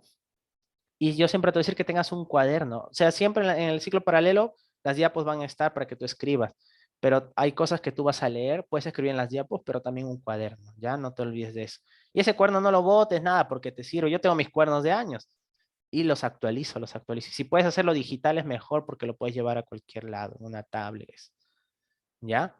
Entonces, no te olvides de eso. ¿Ya? Bueno, para los que quieran los libros, porque los tengo todo en un link, pueden, la forma como me apoyan a mí es haciendo un poquito más conocida mi página. Si quieren los libros para enviarle en un solo link, para que lo tengan todo ya, Medicina con Alexis, pueden tomar una foto de la clase, a las diapos que ustedes tienen ahí en su celular, que les he enviado, y subirlo a su estado y me etiquetan, ¿no? Ahora, si está en privado, no me va a llegar. Entonces me mandan una foto a Medicina con Alexis, ¿no? En Instagram. ¿Ya? Y yo de esa forma me llega y les envío el link. ¿Ya? Y bueno, por esta también le va a servir tenerme agregado porque acá yo siempre estoy haciendo charlas gratuitas, subo cosas, casos reales del hospital, datos clave, preguntas, etcétera, ¿no? Ahí van a encontrar material. Entonces no se olviden, quienes quieran los libros, @medicina con Alexis, toman una foto a la clase o un screen a sus diapos y me etiquetan, ¿ya? Por ahí les voy a enviar los libros. Y si está en privado, me envían la foto al DM, ¿ya? Listo. Entonces, gastro. En gastro, ¿qué tienen que ustedes, antes de pasar a los libros, para ya no aburrirlos mucho? En gastro, bueno, el decálogo del buen médico, ¿no? El doctor René nos dice que la historia clínica está por encima de cualquier avance tecnológico. Y yo siempre les voy a decir, la anamnesis, tal, muchos de ustedes han sido mis alumnos en semiología, y siempre les he dicho, la anamnesis más el examen físico es el 80% del diagnóstico. Entonces, en todos tus casos clínicos de preguntas y pacientes que vengan, demórate en esto, porque ahí sale el diagnóstico. Ya, la otra vez nos interconsultan por una niña de pediatría, ¿no? Y diciéndonos que tiene tos y fiebre y sibilantes y ya. ¿Y qué pues? Uno tiene que hacer la anamnesis. La niña tenía 0 vacunas. O sea, tú cuando veas a un niño no puedes hacer bien tu historia clínica si no le has preguntado si tiene vacunas. Y tiene que mostrarte el carnet. A la niña, lo otro, había estado tomando, le habían dejado un médico hace más de un mes, le había dejado corticoides por 5 días por una probable asma. 5 días. Entonces, eso estaba en la historia clínica, decía, ¿no? Pero tú le tienes que preguntar, ¿cuánto tiempo tomó? Y la mamá entendió mal y tomó 30 días. O sea, la había inmunosuprimido a la niña, imagínate, ¿no? Eh, y nos decían todos eso, pero la tos, ¿cuánto tiempo tiene? Realmente tenía 4 meses, no era agudo, era algo crónico. Entonces, y al examen físico, ¿qué les costaba poner bien su esteto? Había un soplo cardíaco, era una cardiópata la niña, ¿no? Entonces, eh, eso es lo que te va a llevar a ti el diagnóstico. Y antes un médico lo había visto una radiografía y había visto una masa ahí, solo que pensó que era el timo, ¿ya? Pero no va a ser el timo no te da un soplo, puede ser que tenía un soplo cardíaco. Por eso siempre te decir, la anamnesis y el examen físico es lo más importante. Si quieres diferenciarte de los médicos de Europa, de Estados Unidos, nosotros somos mucho mejor que ellos. Se está perdiendo actualmente porque no vemos pacientes, pero no veo paciente, Alexis, ya sé. Vamos a tratar de ir en abril, pero con casos clínicos y con que te cuente los casos reales. Es la única forma de aprender, casos clínicos reales. Y eso es lo que vamos a tratar de hacer. Yo los casos del hospital acá los tipeo y los conversamos. Así trato de hacer las clases, te lo digo verbalmente cómo nos llegan, ¿no? Nunca discrimines a un paciente, todos los pacientes son iguales y el trabajo es en equipo, ¿ya? Y siempre trata de ayudar, o sea, entre ustedes ayúdense, chicos, todos vamos a ser médicos y tal vez tú seas un cardiopediatra y tenga un familiar que su hijo tiene un problema del corazón, va a tener que ir contigo. ¿Y qué tal si yo no fui egoísta, no te quise ayudar a algo? Tal vez ese concepto lo ibas a necesitar ahí. Entonces la vida da vueltas y el mundo es un pañuelo. Entonces ayúdense. Y además cuando uno se ayuda, trata de explicar algo, compartir es cuando más aprende, ¿ya? Listo, no perder el humanismo, nunca olvides, ¿ya? En gastro, por ejemplo, vas a ver bastante del mundo de las hemorragias, digestiva alta, baja, y en alta vas a ver mucho a la cirrosis, ¿ya? La úlcera péptica, el cáncer gástrico, y quiero mostrarte otros temas. La hepatitis, la cirrosis que ya te había dicho, la pancreatitis, la colecistitis, el cáncer de páncreas, que es el tema que vamos a hacer el miércoles, ¿no? La diverticulitis, cáncer de colon. Entonces son temas que vas a ver mucho. Por ejemplo, tú tienes familiares más de 50 años. Yo te pregunto, ¿tienen una endoscopía digestiva para haber descartado cáncer de abdomen?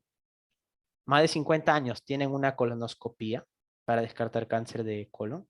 Porque cuando el cáncer da síntomas, ¿está iniciando o es tardío, chicos? ¿Qué piensan cuando el cáncer da síntomas? Cuando el cáncer da síntomas es tardío. O sea, la única forma, incluso en el libro de patología, dice, ¿no? En el Robbins, ¿qué dice? La única forma de no tener cáncer es no haber nacido, porque el mismo solo existir es un riesgo de tener cáncer, ¿ya? Y la única forma es la prevención, o sea, la prevención primaria, la prevención primaria. Y tú tienes que saber, por eso estos temas son importantes y lo aplicas con tu contorno familiar. Por ejemplo, cada cuánto se tiene que hacer Papá Nicolau, la mamá, la abuela, o la hermana, cada 3 años, ¿no? Si es prueba de virus papiloma humano genética cada 5 años. La mamografía, el cáncer de mama, chicos, aparece en 6 meses. El cáncer de cervix ya sí es una mujer descuidada porque demora 10 años sin aparecer. Tú no te tienes que haber hecho 5 a 10 años tus pruebas para que no te des cuenta, ¿no? Y así la mayoría de la gente no se hace, ¿eh? Por si acaso. Pero el cáncer de mama aparece en 6 meses. Entonces tú tienes que hacer todos los años, todos los años. Si es menos de 40 años, tiene que hacer ecografía. Si es más de 40 años, mamografía. Por la densidad de la mama que cambia, ¿no? Se vuelve más grasa más de los 40 años.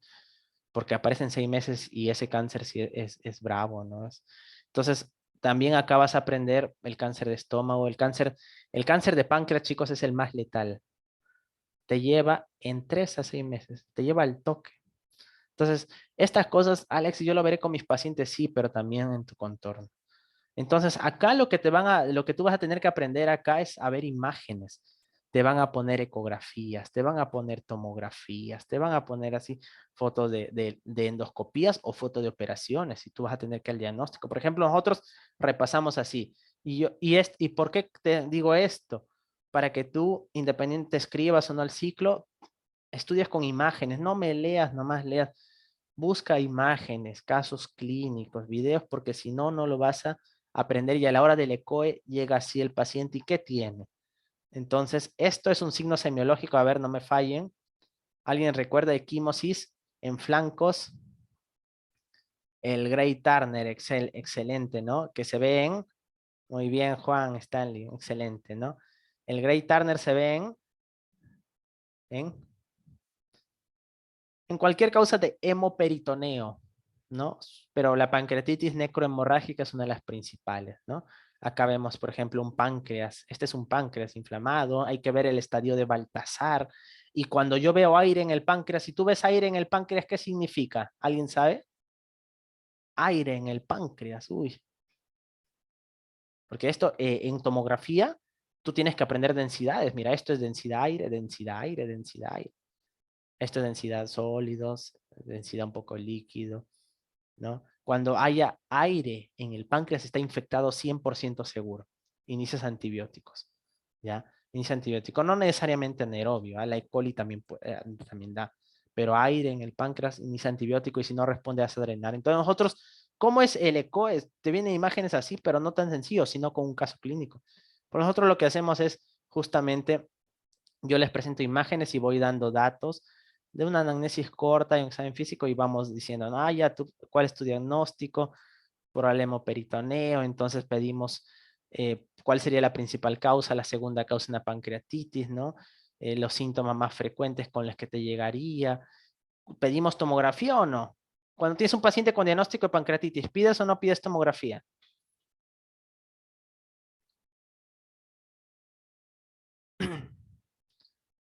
Se pide al tercer a quinto día. No es para diagnóstico la tomografía, es para ver complicación y la complicación aparece el tercer, cuarto, quinto día. Tú vas a ver muchos errores. Tienen su amilasa positivo y clínica, eso es diagnóstico pancreatitis o lipasa. No le pides tomografía ahí, estoy tranquilo, no hay aire. No, recién la complicación, la necrosis aparece al tercer a quinto día. Entonces no cometes el error de tu paciente llegue y le pides tomografía. No, espérate 3, 4, 5 días.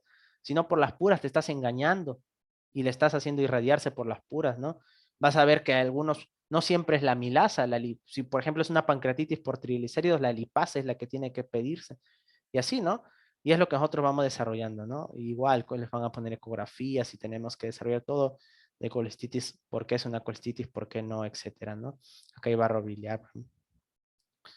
Detrás de cada historia de éxito hay años de esfuerzo y sacrificio, ¿no? Es algo que tienes que conocer. Bueno, voy a conversarte los libros.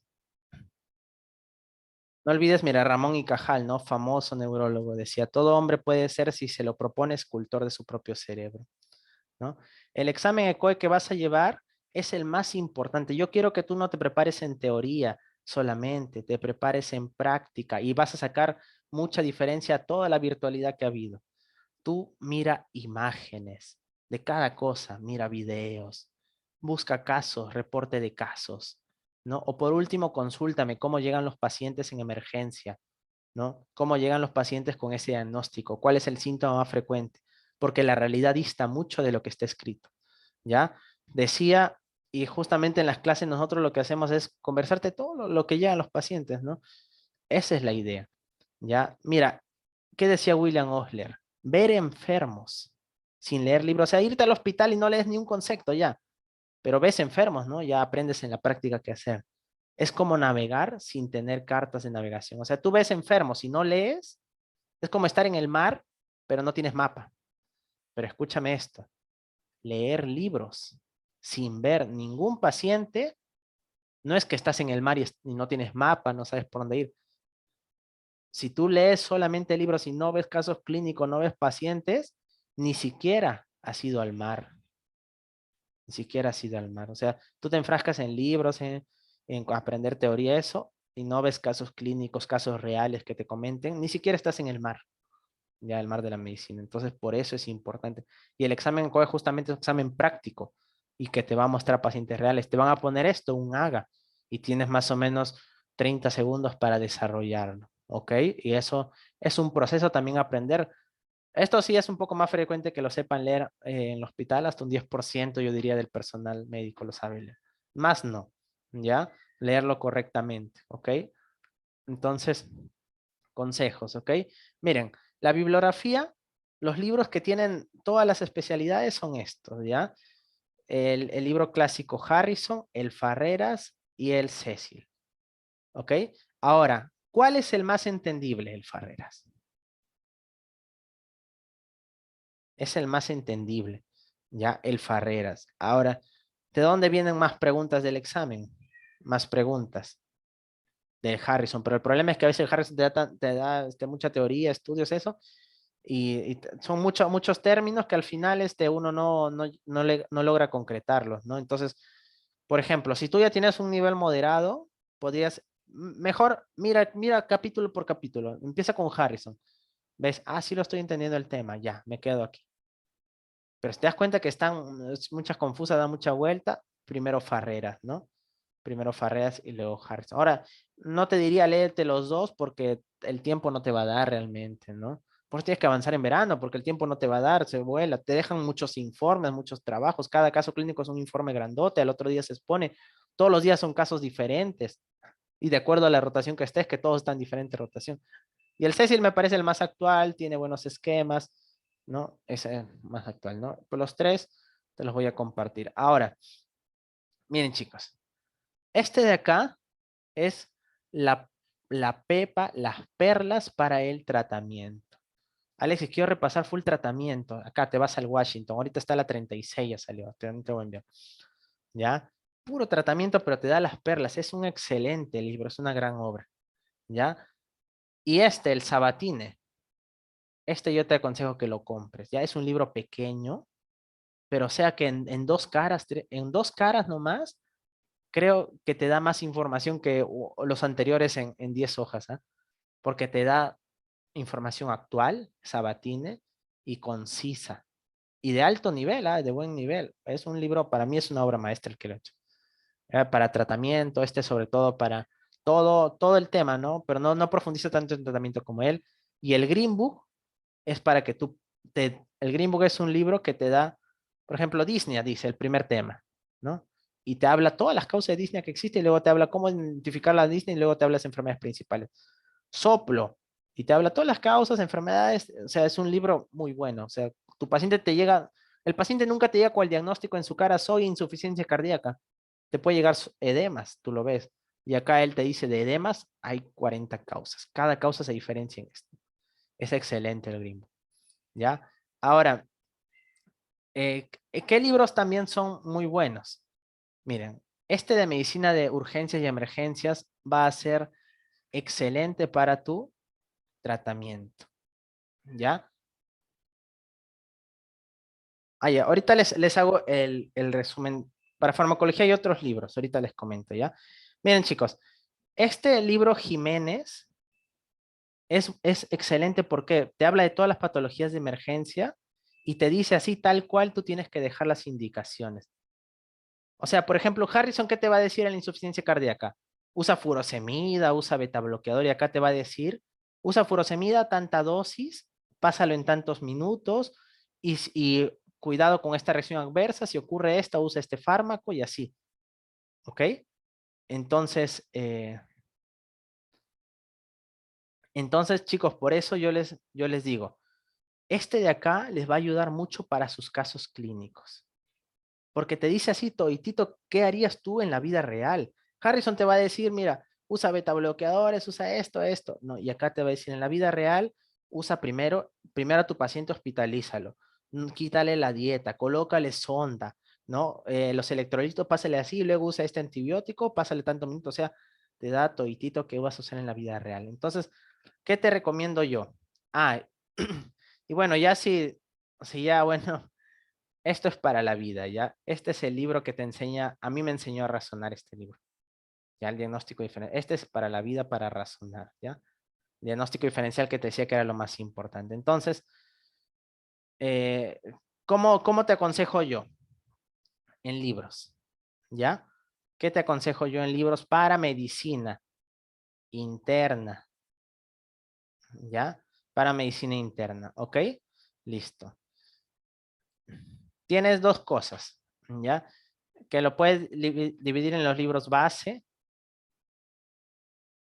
libros que te van a dar todo para el diagnóstico y libros que te van a dar para el tratamiento, ¿ya?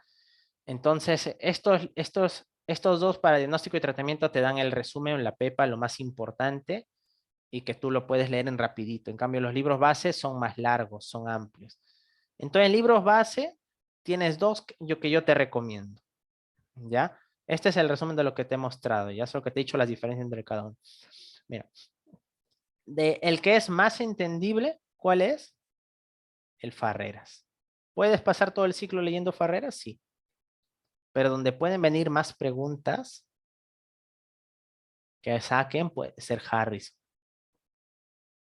¿Ya? Entonces, ahí tú tienes que equiparar. Si el tema lo entiendes en Harrison, te quedas con Harrison. Pero está complejo, no es entendible, vas con Farrer, no hay problema. Los dos son iguales en todo el datos que te dan, solo que los doctores más usan Harrison, ¿ya? Pero hay doctores que usan Farreras también. Listo, entonces esos dos te recomiendo. No, el tema está medio difícil de entender, Farreras, pero está fácil de entender y quiero para la pregunta del examen, Harrison, ¿ya? Para el diagnóstico, yo te había mencionado que existe el, el Green Book, el Sabatine, ¿no? Y el Manual de Urgencias y Emergencias. Acá yo te recomiendo para el diagnóstico que uses el Sabatine. ¿Ya? Porque, o sea, te va a dar la pepa, pero es una pepa de alto nivel. ¿Ya?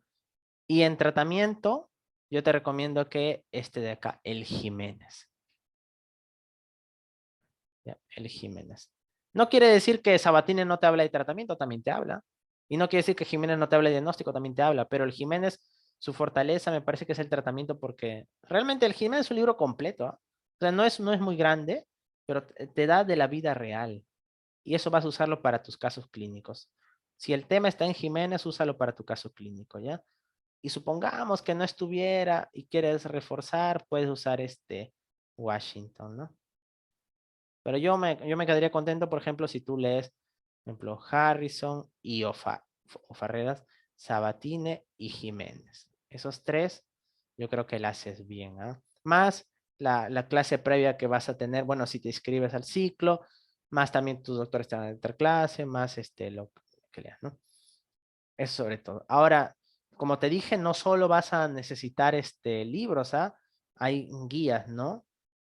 Hay guía para asma, guía para todo, pero por ejemplo, estos son plataformas grandes que todas las guías de todos los artículos lo juntan y sacan un consenso, ¿no? Son pagadas todas. Bueno, yo en el ciclo paralelo, yo pago cada una de estas, entonces les descargo y les voy a enviar tema por tema, ¿no? También por el grupo, independientemente se escriban o no, hay un grupo donde nosotros compartimos también información, también alguna vez estaré enviando, ¿no? Pero son muy buenas. De estas, la mejor es Act Today, ¿no? Si puedes conseguirte cuenta también, pero no te recomiendo a estas alturas porque es muy profundo todavía, ¿ya? Pero sí te va a ayudar en ciertos temas. Ahora, para infecto, ¿cuál sería, si quieres profundizar, ¿no? Para infecto es el Mandels, el Mandel. Es la Biblia de infecto, ¿ya? Para cardio, ¿cuál es la Biblia de cardio? El Brownwall. ¿Ya? Para neumo, ¿cuál es la Biblia de neumo? El Murray. ¿Ya? Para gastro, ¿cuál es la Biblia de gastro? Él es Schlesinger. Y para nefro, es este libro, ¿no? Comprehensive Clinical Nephrology, ¿no? ¿No? De Fejalis, ¿no? ¿Ok? Esas son las Biblias. Entonces, por ejemplo, Alexis, ¿qué me recomiendas empezar o no? Depende cómo tú veas tu nivel, pues, ¿no? Si estás en el, por ejemplo, si te toca exponer un tema, léelo de acá, pues, ¿no? Toca exponer. Vas a presentar el caso clínico, léelo de la especialidad, porque el doctor que te evalúa es el especialista, ¿ya? Pero si no vas a presentar una exposición, no vas a hacer el caso clínico justo tú, puedes usar Harrison o Farrera, ¿no? Pero estos ya son más completos, ¿ok? Siempre léeme Sabatina y Jiménez, no te olvides. No te olvides de estos dos, estas perlas, ¿ya? Listo. No, esto decía Hipócrates, ¿no? Porque los pacientes al final saben cuánto disminuiría el cáncer si las personas dejaran de fumar, tomar o comer en exceso, no hacer ejercicio. Casi un 70%, ¿no? Por eso decía, si alguien desea una buena salud, primero debe preguntarse si está listo para eliminar las razones de la enfermedad. Solo entonces es posible ayudarlo, ¿no? Siempre en tu tratamiento vas a tener que poner tratamiento farmacológico y no farmacológico, y el no farmacológico es la educación del paciente, ¿no? Y en farmacología clínica, estos son los libros, ¿ya?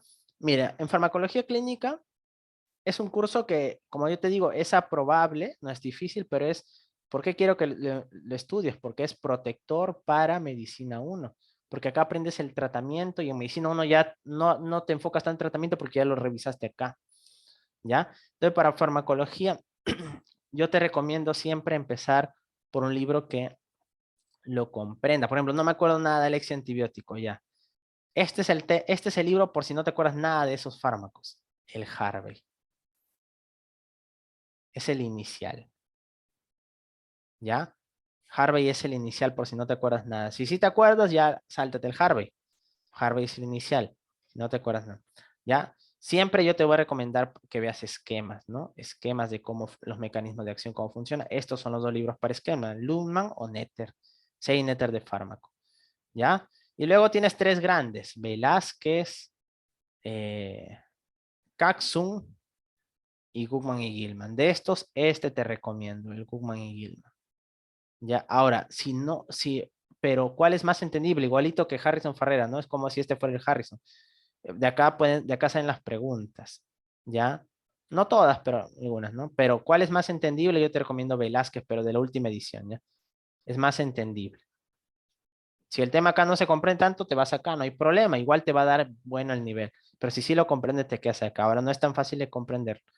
Pero yo te recomiendo que tengas un vademecum con las dosis. Vademecum con las dosis, ¿ya? O sea, cuando te diga que el fármaco, hace una lista de fármaco y su dosis, ¿no? Apunte de farmacología ya para estas alturas no recomiendo. El libro de Ciro Maguiña para antibióticos, sí. Cuando hagas antibióticos te recomiendo el libro de Ciro Maguiña, ¿ya? Para antibióticos, o sea, para infecto. Estos ya no los recomiendo. ¿Ok? Y bueno, igual un resumen, caso clínico en fármaco. En fármaco, ¿cómo es? Vas a estar, ahí está lo que decía, ¿no? Y el Gugman, pero si no lo entiende el Gugman, Velázquez, ¿ya? Ahora, en fármaco, ¿cómo va a ser? Te van a dejar un caso clínico. Te van a dejar un caso clínico, ¿ya? Yo ya que tendré 40, 50 casos que he resuelto de tantos ciclos, ¿no? Pero siempre te dejan un caso diferente. Te lo dejan 2 días antes y tienes que resolverlo toditito, un informe grandote. Lo más difícil es llegar al diagnóstico y una vez ya haces todo el tratamiento según guías. Es full guías, no es poner, le doy, no sé, le doy propranolol, no. Tienes que poner toditito desde que el paciente se hospitaliza, cuántos ángulos, cuál va a ser su dieta, su control de funciones vitales, ¿no? Se le coloca también si va a estar la hidratación que va a tener, se le va a colocar sonda o no, oxigenoterapia o no, cuántos litros, cuánto volumen de sodio, potasio, y luego recién empiezan los fármacos y le colocas cuál es la dosis cada cuánto, y si el paciente es alérgico, tal fármaco, y así vas usando varios fármacos y se complica tal fármaco, y luego en el tratamiento no farmacológico tiene que dejar de fumar, el ejercicio cada cuánto, ¿no? Eso entonces no es solo el nombre del fármaco, no es toditito, como en la vida real, ¿ya? Bueno, este es el ciclo que nosotros vamos a tener, esperando que la charla les haya gustado, y bueno, no olviden que si desean para enviarle excepto a los inscritos al ciclo, que ellos tienen su biblioteca virtual aparte, que ya les voy a pasar, pero si no, también pueden, para enviarle los libros, tomar una foto, etiquetar en @medicina con Alexis por Instagram, y y si es su Facebook, si es privado su Instagram, me envían el mensaje, yo les paso los libros, ¿ya? Tanto de medicina como de fármaco.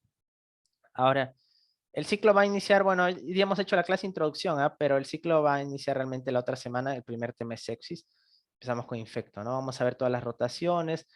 eh, a diferencia de otras academias, nosotros vamos a hacer tanto verano, donde vamos a hacer un 70% de la teoría, vamos a hacer el intensivo, donde vamos a hacer 2 semanas de full banqueos casi interdiarios, y luego el paralelo, donde vamos a resolver los casos clínicos, ¿no? Te van a dejar casos todos los días y generalmente rotaciones diferentes. Y bueno, y al otro día tienes que exponerlo, presentarlo, y son casos complejos, no hay dónde sacar la respuesta, pone EKG, sagas, electrolitos, todo, todo. Todo eso nosotros resolvemos, ¿no? Es un trabajo arduo, pero vamos a hacerlo como ya lo hemos hecho antes, ¿ok? Y bueno, los horarios van a ser 8, 8:30 aproximadamente, dependiendo del grupo, y los domingos también son clases en vivo, ¿no? Y bueno, ese va a ser el ciclo, este es el horario. Respecto a las clases, bueno, va a ser en 2 partes, ¿no? O sea, no va a ser todo en vivo, también hay parte grabada. ¿Por qué? Porque no te voy a esclavizar todo el verano, ¿no? Entonces van a ser aproximadamente 8:30, se va a coordinar 8 u 8:30. Y las que están en amarillo son en vivo. Por ejemplo, hoy día hemos tenido esto, ¿no? Por ejemplo, el lunes tenemos sexy en vivo, cáncer de páncreas, pancreatitis crónica en vivo, trastornos del calcio, ¿no? Infecciones faringeas. Todas las de amarillo son en vivo, ¿no? La patología parasitaria, hepática, ¿no? La nefrológica, el cáncer de colon, todo esto es en vivo, y los domingos que vamos a hacer full modo ECOE práctico casos, también van a ser en vivo, ¿no? Van a ser en vivo, ¿no? Y por ahí una que otra, por ejemplo, acá no le he puesto COVID, hay temas extra que vamos también a hacer en vivo, ¿no? De nefro vamos a hacer agas acá. Y, y los que están, que no es domingo, están sin pintar, son grabados. ¿Por qué? Son temas más grandes, entonces esos temas yo quiero que tú lo puedas pausar, escribir en tu diapo, detener, avanzar, y lo vas viendo 1 hora en la mañana, 1 hora en la tarde, 1 hora en la noche, y así lo acabas, ¿ya? Entonces, mira, en mi experiencia, las clases en vivo son las que eh, más resultan, así que, por lo tanto, las clases en vivo no van a ser grabadas. O bueno, sí, ¿no? Pero solo se va a repetir una vez. Por ejemplo, sexy es el lunes, tienes que estar ahí, y si no ingresas, se va a repetir el sábado la clase, ¿no? O sea, la grabación. Y tú tienes que verla ahí, ya no puedes perdértela, ¿no? Ya luego no. En cambio, las clases que están grabadas se queda todo el tiempo, 24 horas, 7 días a la semana, ¿no? El taller de EKG va a incluir completo, por si acaso, ¿no? Y tu TBC, insuficiencia respiratoria, bacterias gram positivas, los esquemas, pues, estoy, COVID-19, etcétera, ¿no? Eh, y así, ¿ya? Entonces las en vivo es solo en vivo, y se repite, o sea, la grabación una vez el sábado. El resto, sí, que no son en vivo, o sea, las asincrónicas sí lo tienes todo el momento para que lo veas detenidamente. Ya esto es la fase 1, 7 semanas. Luego viene la fase de banqueos interdiarios, y luego viene la fase ya en paralelo, donde vamos a resolver casos clínicos y vamos a hacer el otro 30% de los temas que no están acá, ¿no? Entonces, eso va a ser el ciclo. Aún tenemos vacantes si alguien desea inscribirse. Y bueno, está hecho con mucho entusiasmo para que las cosas salgan bien y aprendas casos reales del hospital, ¿no? Bueno, espero la charla te haya gustado y te haya abierto cómo estudiar estas ramas de la medicina, estas especialidades, y qué libros, ¿no? Y cómo esquematizarte, cómo organizarte, qué cosas tienes que aprender, qué puedes ir repasando. Ya nunca olvides que el buen médico trata la enfermedad, el gran médico trata al paciente que tiene la enfermedad. Entonces, siempre lo más importante es el paciente, ¿ya? El paciente, decía William Wagner. Bueno, muchas gracias por su atención, chicos. Síganme acá, y acá voy a estar compartiendo más charlas gratuitas. Acá también pueden encontrar varias clases tenemos grabadas, ¿no? Y si desean la bibliografía de medicina y farmacología, sabe, toma una fotito de la clase, un screen, y etiquetan, ¿no? Y nos envían la captura. ¿Ok? Bueno, chicos, gracias por su asistencia. Con quienes se inscriban, encantado, y con quienes no, igual por los grupos vamos a estar compartiendo material académico, ¿ya? Clases gratuitas, etcétera. ¿Ok? Y bueno, espero haberles abierto un poco la mente y cómo aprender a estudiar. Tú has hecho un sacrificio de estar 1 hora y media acá, ¿ya? Y créeme que estás en ventaja ahorita que cualquier otro compañero, porque ya sabes lo que se viene y sabes cómo abrir tu mente, cómo estudiar, cómo es la vida real. ¿Ok? Mi meta va a ser prepararte para las prácticas hospitalarias, para el paciente real. Entonces, y cualquier duda que tengas, escríbeme. Tienes un familiar enfermo y tienes alguna duda de algún medicamento que le han dejado, escríbeme. Hay un paciente con COVID, escríbeme. Ya yo también te voy a apoyar en ese sentido, tus dudas académicas también. Ya, o sea, no solo me vean como alguien ajeno, docente, sino también como un amigo, ¿ya? Que al final todos vamos a ser colegas, así que por mí eso me tiene contento. Muchas gracias.